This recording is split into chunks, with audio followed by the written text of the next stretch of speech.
Vamos a ir a Isaías capítulo 43, del 1 al 2, que dice: ahora sí dice Jehová, creador tuyo, oh Jacob, y formador tuyo, oh Israel. No temas, porque yo te redimí, te puse nombre, mío eres tú. Cuando pases por las aguas, yo estaré contigo. Y si por los ríos, no te anegarán. Cuando pases por el fuego, no te quemarás, ni la llama arderá en ti. Porque yo, Jehová, Dios tuyo, y el Santo de Israel, soy tu Salvador. A Egipto he dado por rescate, y a Etiopía y a Seba por ti. Porque a mis ojos fuiste de gran estima. Fuiste honorable y yo te amé. Daré pues hombres por ti y naciones por tu vida. Versículo 5. No temas, ¿porque qué? Porque yo estoy contigo. Del oriente traeré tu generación y del occidente te recogeré. Diré al norte, da acá, y al sur, no detengas. Trae de lejos mis hijos y mis hijas de los confines de la tierra. Hasta aquí la palabra del Señor. Yo estaré contigo. Y si Dios es contigo, ¿quién contra ti? Ese es el título de este mensaje. Si Dios está contigo, ¿quién podrá contra ti? La palabra de Dios dice que si Él está con nosotros, nadie, absolutamente nadie, puede contra nosotros. Porque todo lo podemos en Cristo que nos fortalece.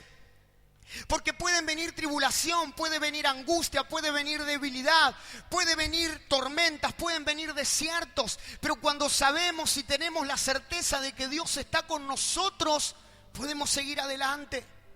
Podemos fortalecernos de una manera profunda. Aquello que no nos puede fortalecer el humanismo, aquello que no nos pueden fortalecer desde la psicología, aquellos que no nos pueden fortalecer desde diferentes ámbitos o esferas de instituciones, porque no llegan hasta lo más profundo del corazón. Un psicólogo te puede dar la herramienta, pero no llega a tu corazón. No puede llenar el vacío, esa técnica de tu corazón. Solo Jesús. Esas personas que tal vez están avolcadas a vicios, a dependencias, queriendo su espíritu porque tiene sed, llenarse, tiene un placer momentáneo, pero luego se dan cuenta que hay vacío y no pueden llenar el vacío de su corazón. Personas religiosas que han metido a la religión como si fuera Dios. No está mal la religión, la palabra religión significa piedad, el que hace piedad. Está mal el que es religioso. La persona que ha puesto la adoración a la religión y no a Dios. La persona que se esconde en esa piedad, que se esconde en esa religión y no en Dios. Fariseísmo, si podemos decir en este tiempo. Los fariseos se conocían la Torá de arriba abajo. Los fariseos cumplían con toda la ley, pero sin embargo sus corazones estaban vacíos porque necesitaban de Jesús y aún la religión no podía llenarlos. Personas que hoy se vuelcan y ponen su confianza en hombres, ¿por qué no en la política? Y está bien, todos tenemos ciertos partidos políticos, ustedes me conocen.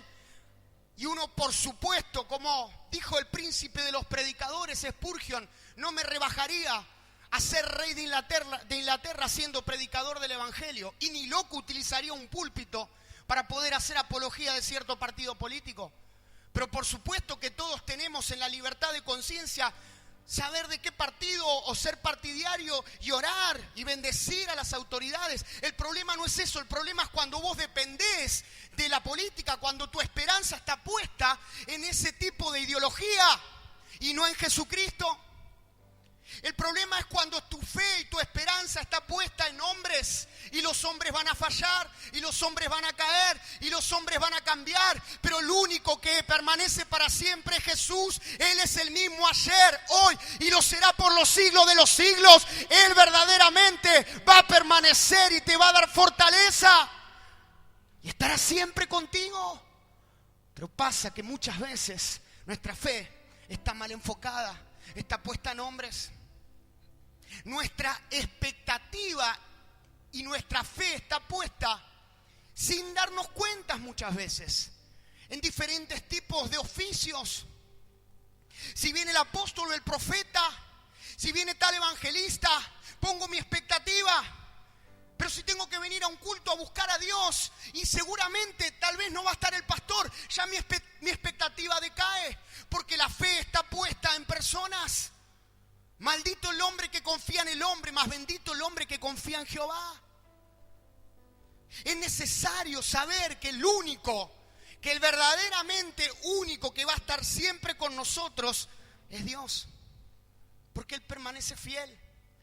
Porque Él va a estar, aun cuando le fallamos, aun cuando tenemos momentos de debilidad. Es algo que no podemos explicar, por eso que su amor es inexplicable. ¿Cómo explicás que Dios te amó cuando estuviste en el barro como un hijo pródigo, haciendo lo peor, estando en las más bajas condiciones de pecado moral? Y te ama igual, de la misma manera, tal vez ahora que le estás sirviendo y estás poniendo las manos en el arado. Su amor no cambia. Su amor no cambia. Su amor es el mismo. Él es fiel.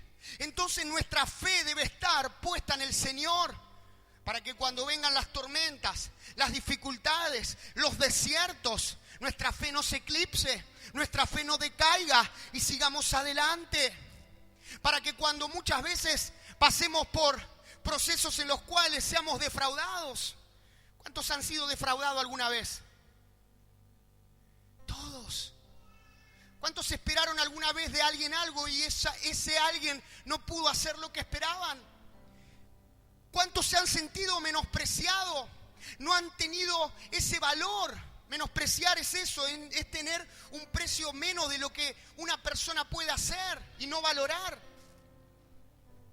Y es cuando más nos sentimos así, cuando más nos sentimos turbados, confundidos, cuando más sentimos que pasamos por esos desiertos de soledad, que tal vez no entendemos y no nos entienden.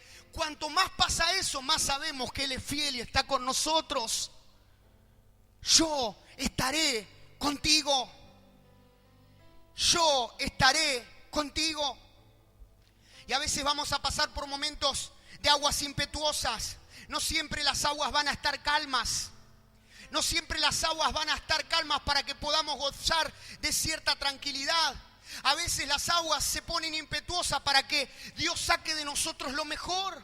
Para que Dios saque de nosotros ese guerrero, esa guerrera, esa mujer de fe. La fe se aplica en esos momentos. No porque Dios quiera saber qué hay en nosotros, porque Él nos conoce, para que nosotros podamos crecer.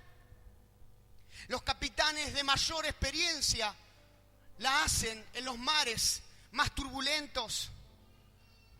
La iglesia primitiva estaba cómoda en Jerusalén, cantando, gozando de las maravillas del Señor, y no se querían mover, no había misión, no había conciencia misionera.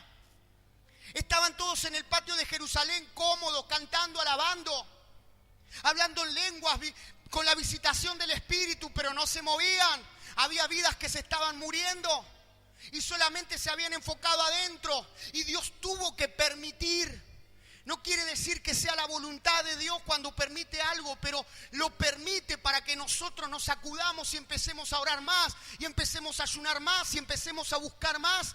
Dios permitió que se levante la primera y gran persecución cristiana en el año 64 después de Cristo, cuando un hombre, un emperador totalmente loco, Nerón. Estaba tan loco este hombre que abrió el vientre de su madre para saber de dónde había salido. Nerón fue uno de los más perversos, pervertidos en todas las áreas, emperadores, y mandó a incendiar una noche a Roma y le echó la culpa a los cristianos, y Dios permitió que eso pase para que los cristianos salgan de Jerusalén, que estaban cómodos, tranquilos, y empezaron a esparcirse y empezaron a irse por todo el mundo antiguo. ¿Y qué pasó? Hubo una evangelización, hubo avivamientos, se empezaron a levantar obras, había campañas, milagros en diferentes lugares, no solo en Jerusalén, también en Judea y hasta lo último en ese entonces de la tierra. ¿Pero por qué pasó eso? Porque hubo persecución. A veces pasaremos por ciertas persecuciones y eso hace que no nos acomodemos. Eso hace que no nos quedemos en los laureles de una batalla ganada. A veces me da esa sensación. Tenemos una batalla ganada y como que queremos acomodarnos y quedarnos ahí en ese momento lindo, pero al otro día hay que seguir batallando porque la guerra no ha terminado. Y quiero decirte que la guerra no va a terminar hasta que no estemos con el Señor. Porque siempre va a haber alguien que visitar, siempre va a haber alguien que evangelizar, siempre va a haber alguien para que pueda ser libre, siempre va a haber algo para hacer y siempre se va a levantar batalla. Las aguas impetuosas van a estar siempre. Yo te podría dar otro discurso, te podría dar otra prédica, pero yo tengo que predicarte todo el consejo y ser sincero. Las aguas impetuosas se van a levantar. Pero lo que sí puedo decirte, que aunque se levanten esas aguas impetuosas, aunque se levante ese fuego y quiera quemarte, Dios estará contigo, siempre estará contigo. Él te va a defender, Él te va a cuidar, Él te va a proteger. Y esas aguas no te ahogarán, y ese fuego no te quemará, y esa enfermedad no te va a vencer. Y no va a haber plaga que toque tu morada, porque Él está contigo. Y si Él está contigo, ¿quién contra ti? ¿Quién contra ti? Eso sí te lo puedo prometer.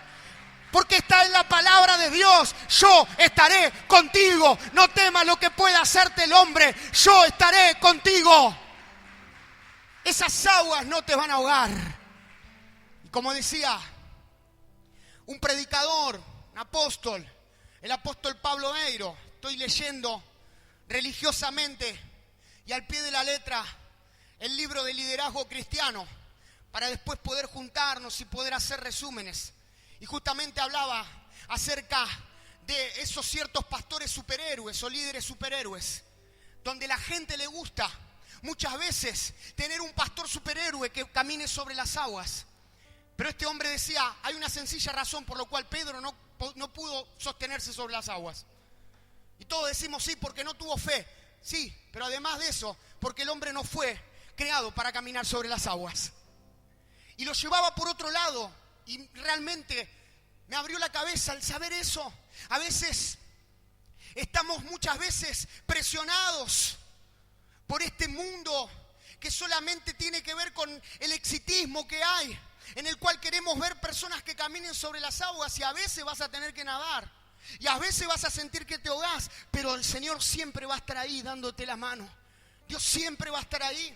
Y en este mundo exitista también, no permitirnos llorar, no permitirnos sufrir. Entonces, cuando le preguntás al hermano cómo está, siempre te va a decir bien, bendecido y en victoria. Pero su cara, sus ojos van a reflejar otra cosa muchas veces. Porque la lámpara del cuerpo es el ojo. ¿Por qué no decir, sí, estoy pasando por una tribulación, no me siento bien? ¿Por qué se nos ha vendido eso que siempre tenemos que estar? Y muchas veces eso se empieza a transformar en una especie de hipocresía. Y empieza a haber dos realidades, dos mundos. Un mundo eclesiástico donde ponemos carita de ungidos y un mundo real en el secreto, donde estamos tristes, donde estamos dolidos, donde hay tormentas, donde hay desiertos. Y en esto abarca todo, apóstol, profeta, evangelista, pastor, maestro. No me da el tiempo, pero si le tengo que decir las estadísticas de los pastores que están dejando en este mismo momento,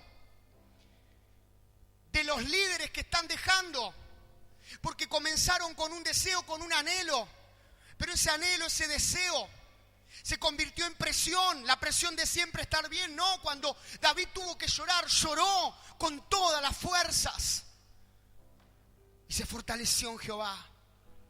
Y a veces vamos a pasar por momentos de presión, por momentos de dolor, por momentos de angustia, por momentos de bendiciones, de bonanzas, de alegría. Es parte de la vida.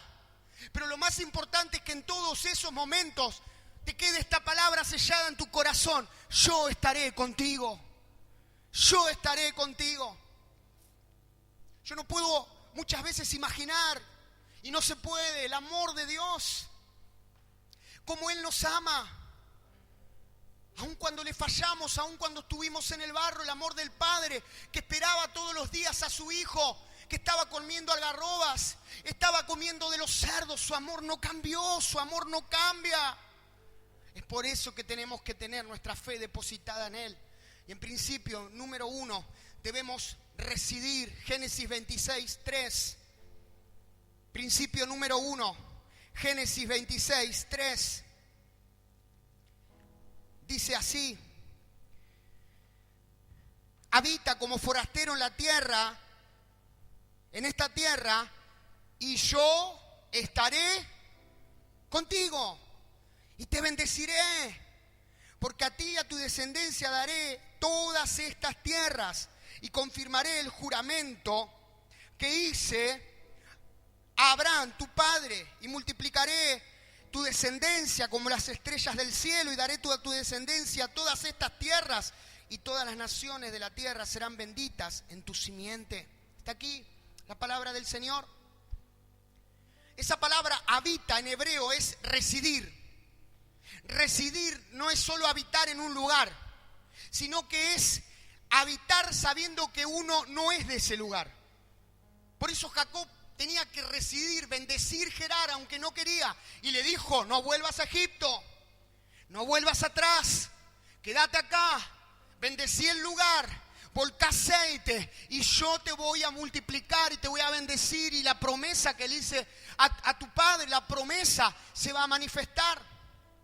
Es importantísimo. Isaac tenía que quedarse en ese lugar, residir, habitar en un lugar en el cual somos forasteros. ¿Cuántas veces nos ha pasado que hemos tenido que trabajar en un trabajo transitorio y supimos que ese trabajo no era el trabajo, el proyecto, el propósito que Dios tenía, pero teníamos que hacerlo de una manera excelente? Y teníamos que volcar y bendecir y volcar aceite. Y cuando digo volcar aceite, hablo del contexto de cuando Jacob se levantó de ese sueño, se levantó de esa visión que tuvo y solo tenía una almohada de piedra.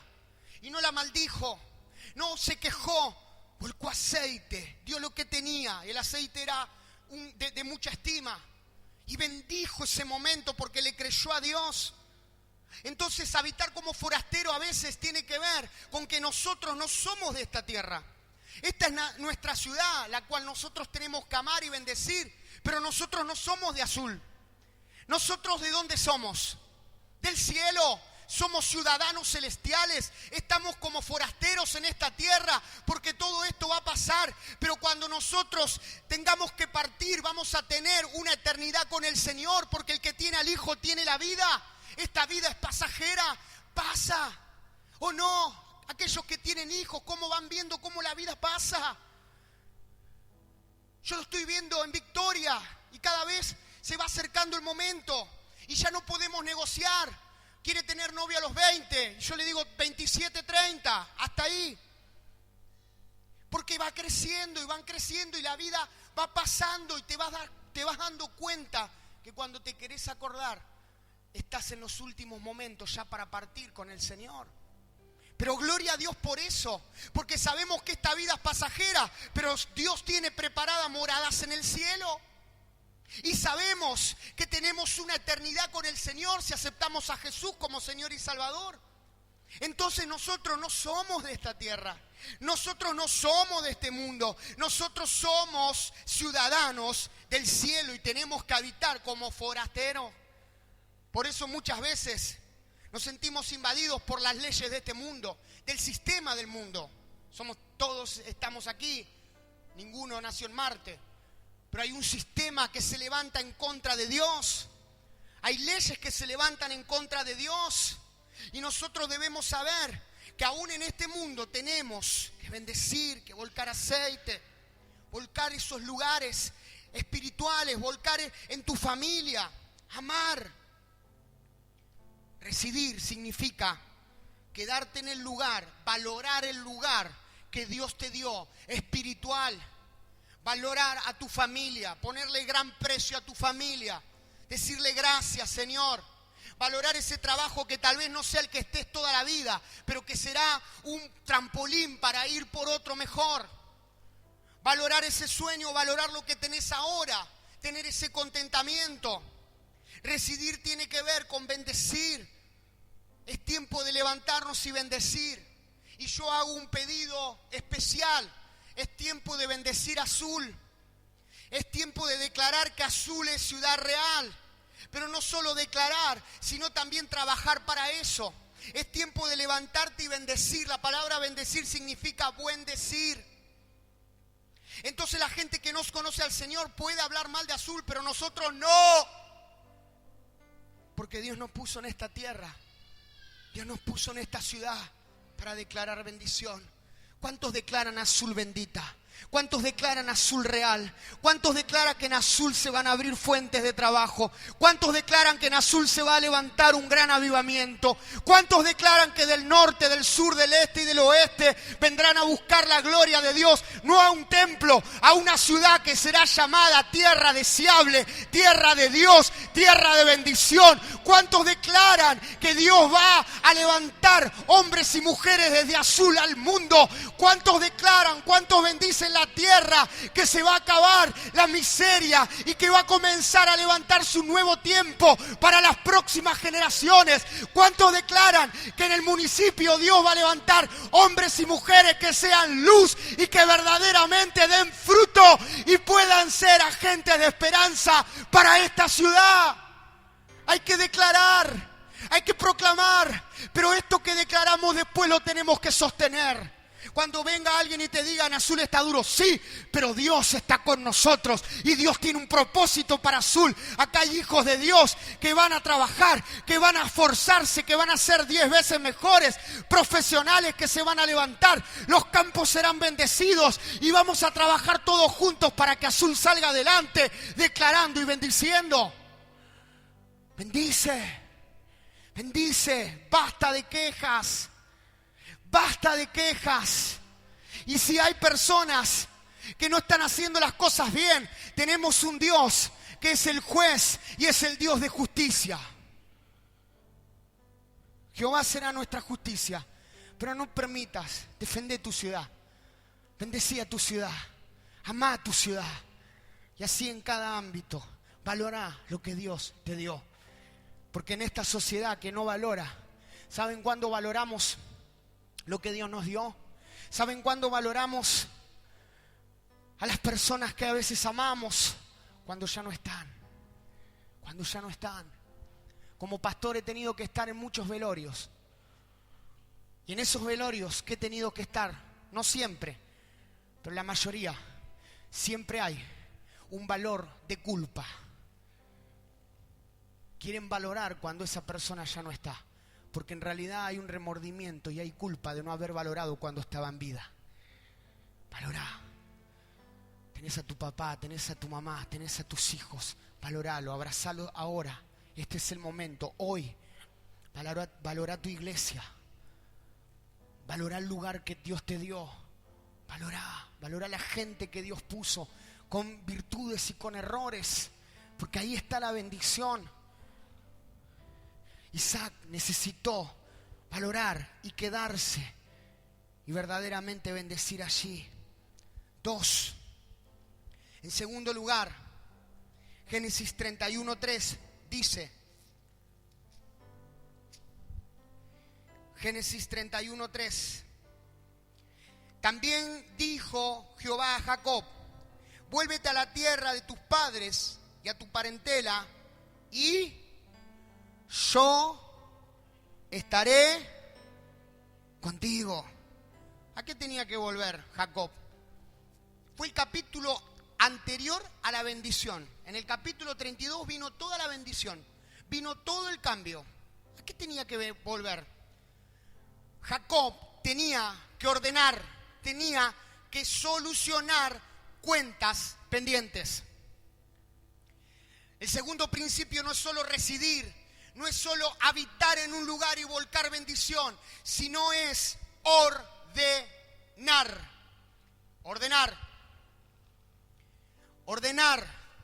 Ordenar el altar, porque no hay fuego si no se ordena el altar.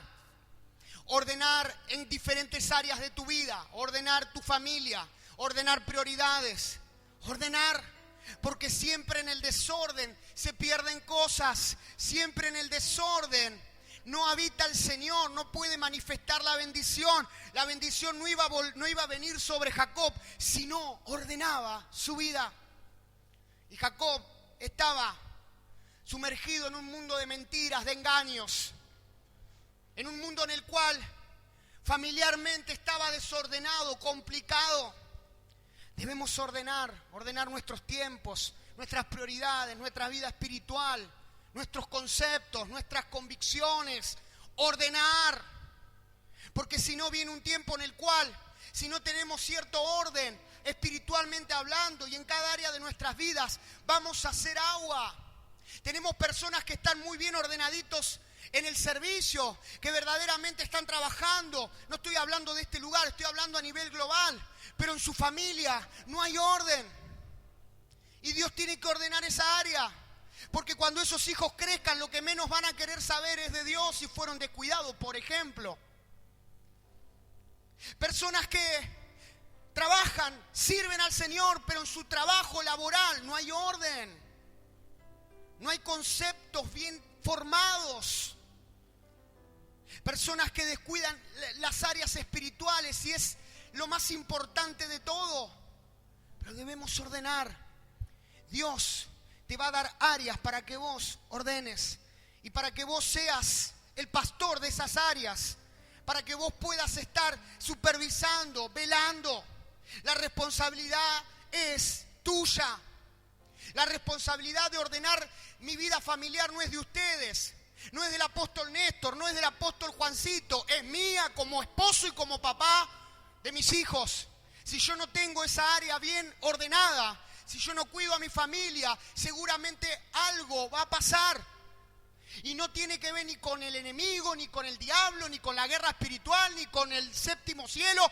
Tiene que ver con una vida desordenada. Ordenar. En cada área de nuestras vidas tenemos que ordenar. Yo sé que tal vez este principio es uno de los que más duele, pero es la realidad. Porque en el orden está la verdadera bendición. Jacob tuvo que ordenar su familia. Jacob tuvo que ordenar sus cuentas pendientes. Amado, ordenemos en todas las áreas de nuestras vidas. En todas. Y seamos leales. Ordenemos. Si hay cuentas pendientes económicas, esto es para hablar y da mucho para hablar de esto. Pero solamente hago un paréntesis en esto. Personas que tristemente no pagan sus deudas, no arreglan esas situaciones, terminan ensuciando el evangelio y siendo de mal testimonio. Y como una vez pasó en una reunión, en una reunión de un congreso, que hicieron pasar adelante y el apóstol que había venido hacía romper las boletas. Las boletas no hay que romperlas, hay que pagarlas. Y declaro y profetizo y rompían las boletas. Y me decía una familia llorando, porque una de sus familias fue también damnificada y estafada y mal enseñada, porque eso también es mala praxis. Es también mala praxis. Esto es muy peligroso. Podés enseñar algo a lo cual la llevas a la ruina a la persona. Entonces, está bien un acto simbólico, año de la liberación de las deudas, está bárbaro todo eso, pero pedile al Señor una estrategia para poder pagar y ser de bendición. Ordenar. Personas que hoy, cristianos de años, se siguen colgando del cable. Eso es maldición, punto. Con nombre y apellido, tu vida nunca va a ser bendecida porque estás robando. ¿Sigo o quedo ahí? Sigo, me dice un hermano. Pero hay que enseñar. ¿Cómo te vas a colgar del cable? Si no lo puedes pagar, no lo tengas. Porque eso es maldición. Y cuando lo hablo con conocimiento de causa. Y todavía muchas veces dicen, Dios me bendijo. Comparto el gas con el hermano. Con el vecino, amén, aleluya. No, estás robando y la Biblia dice no robarás. Y así en muchas áreas. Este año también el Señor tiene que santificar, ordenar nuestras vidas. Personas que no diezman porque creen que son dueños de sus diezmos y hacen lo que quieren con sus diezmos. Diezma cuando tienen ganas y cuando no. El diezmo no es tuyo, el diezmo no es mío, el diezmo es de Dios. Y cuando no lo das, hay maldición. Después no pidas bendición. Después no vengas a pedir oración por un milagro. Y puedo dar muchos testimonios de hermanos fieles que diezman, que siembran y que han sido bendecidos. Y que pueden haber pasado miles de cosas, pero nunca negociaron lo que era de Dios. Porque lo que es de Dios es de Dios. Y seguimos desórdenes. Y Dios quiere que ordenemos nuestro altar, ordenemos, porque después Dios nos va a bendecir. Y nos quiere poner en lugares donde podamos predicar. Y si esa prédica solo es palabra, no hay hechos, no hay autoridad. Dios quiere levantar hombres y mujeres no perfectos, pero sí que tengan un orden y que estén pidiéndole al Señor en cada área. Lo que es peor, somos referentes, nuestros hijos nos ven. Nuestros hijos nos ven. Y si nosotros decimos algo y hacemos otra cosa, eso tarde o temprano va a tener un peso en nuestras vidas. Ordenar familiarmente, ordenar económicamente, ordenar ministerialmente, ordenemos. Nuestras motivaciones, nuestras prioridades están siendo ordenadas. Y hasta acá, el último principio, Jueces 6:16. Y terminamos para estar orando, porque Dios estará con nosotros. Jueces 6:16. Dice la palabra del Señor.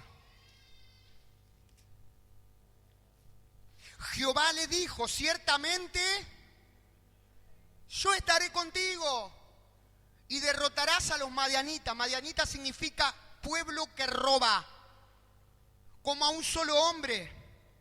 Y él le respondió, yo te ruego que si he hallado gracia delante de ti, me des señal que tú has hablado conmigo. Qué interesante esto. Pueden leerlo después todo el capítulo. Pero hay una de las cosas que tenía, una particularidad que tenía Gedeón. Primeramente era un juez. La Biblia dice que en ese periodo Josué no dejó sucesor. Y dice que había una especie de anarquía espiritual. Entonces cuando el pueblo hacía lo malo delante de Dios, Dios mismo permitía que los enemigos vengan, le roben el ganado, le roben la cosecha. Pero no tenía que ver con los enemigos, no tenía que ver con el diablo, tenía que ver con la actitud del pueblo de no buscar al Señor.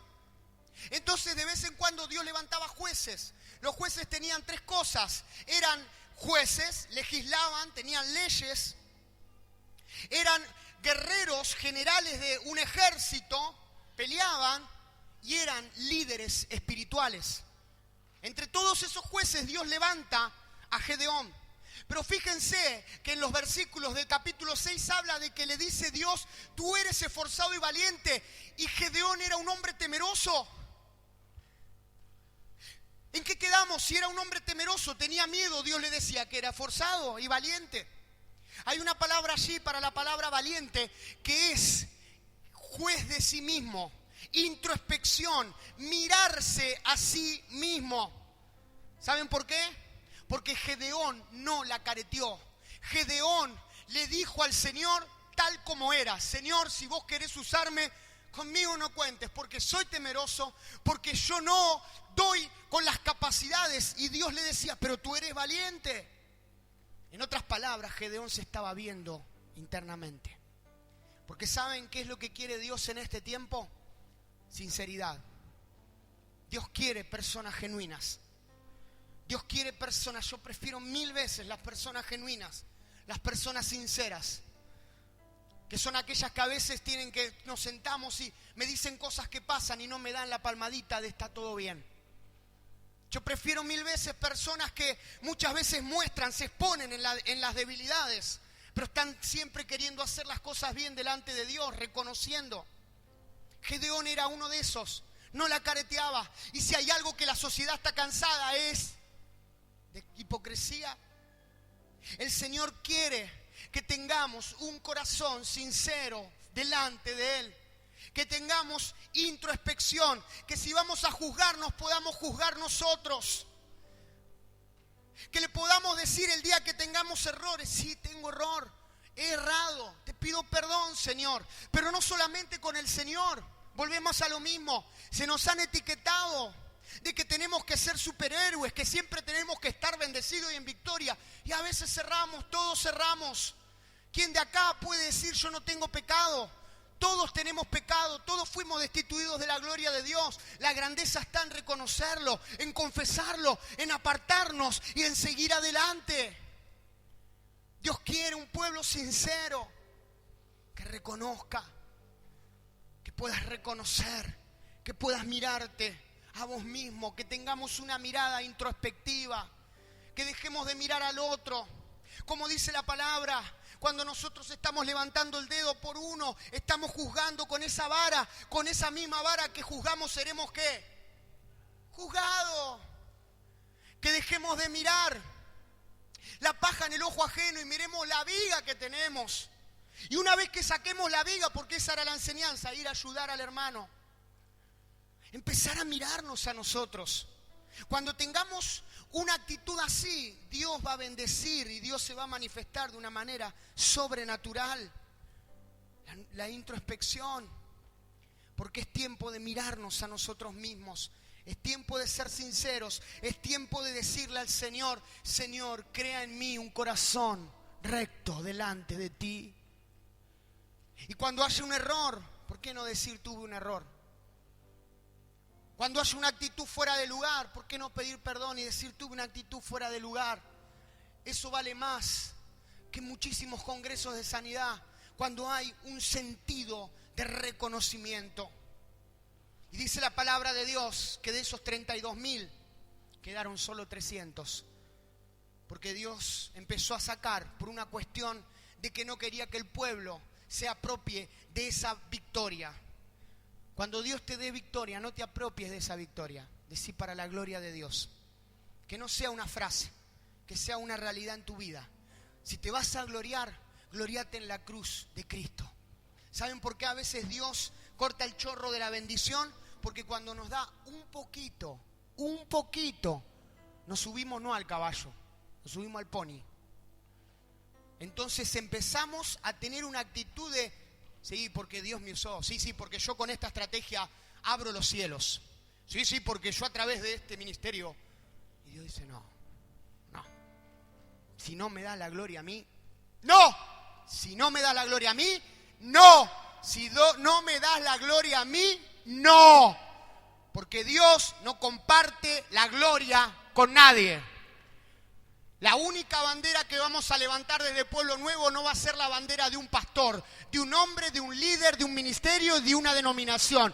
Va a ser la bandera de Jesús. Todo lo que nos dé va a ser por Él y para Él. Y a Él le vamos a dar la gloria. Y vamos a desechar todo espíritu de soberbia, todo espíritu de orgullo, porque no somos nada delante de Él. Nos vamos a gloriar en la cruz de Cristo. La gloria será para Él y Dios te pondrá en lugares altos y tendrás la grandeza de los humildes, porque el manto de la humildad te hará estar siempre velando para que no haya soberbia. Y cuando te vengan a decir qué bueno, tú dirás para la gloria de Dios, para la gloria de Dios. Dios me lo dio, es de Dios, yo no soy nada.